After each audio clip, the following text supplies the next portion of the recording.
ഗോവിന്ദിന്റെ സഹോദരിയെ രക്ഷപ്പെടുത്താനുള്ള സാധ്യത വളരെ കുറവാണ് എന്നും കാര്യങ്ങൾ മനസ്സിലാക്കുകയാണ് ഗോവിന്ദും കൂട്ടരും ചെയ്യേണ്ടത് എന്നുമുള്ള കാര്യം ഡോക്ടർമാർ തുറന്ന് പറഞ്ഞിരിക്കുകയാണ്. ഞങ്ങൾക്ക് ചെയ്യാനുള്ളതിന്റെ പരമാവധി ചെയ്തു കഴിഞ്ഞു എന്നും ഇനി ഒന്നും തന്നെ ചെയ്യാൻ അവശേഷിക്കുന്നില്ല എന്നും വ്യക്തമാക്കുന്ന ഡോക്ടർമാർ ഇതേ തുടർന്ന് കൈയൊഴിഞ്ഞിരിക്കുകയാണ്. ഇതോടെ മാനസികമായി ആകെ തകർന്ന് പോവുകയാണ് നമ്മുടെ ഗോവിന്ദും അതുപോലെ തന്നെ ഗീതുവും. ഇതോടെ പ്രതികാരമായി മുന്നിലേക്ക് രാധിക പോവുകയാണ്.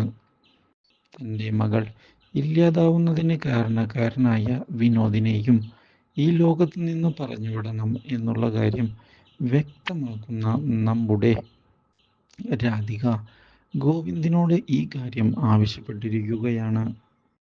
അപ്രതീക്ഷിതമായ ഈ കാര്യം ഗോവിന്ദിനെ ഞെട്ടിച്ചു കളഞ്ഞതിനെ തുടർന്ന് ഗോവിന്ദ് എന്താണ് ചെയ്യേണ്ടത് എന്നറിയാതെയാകെ പകച്ചു പോകുന്നു. എന്നാൽ ഇതേ തുടർന്നാണ് ഗോവിന്ദിന്റെ സഹോദരിയുടെ കാര്യത്തിൽ നേരിയ മാറ്റം വന്നിട്ടുണ്ട് എന്നുള്ള കാര്യം ഡോക്ടർമാർ തുറന്നു പറയുന്നത്. അതുകൊണ്ട് തന്നെ ഹോപ്പുണ്ട് എന്നും അവർ അറിയിക്കുന്നു. ഇതോടെ ഗീതവും അതുപോലെ തന്നെ ഗോവിന്ദും വീണ്ടും സന്തോഷത്തിലായിരിക്കുകയാണ്. Do like, share and subscribe.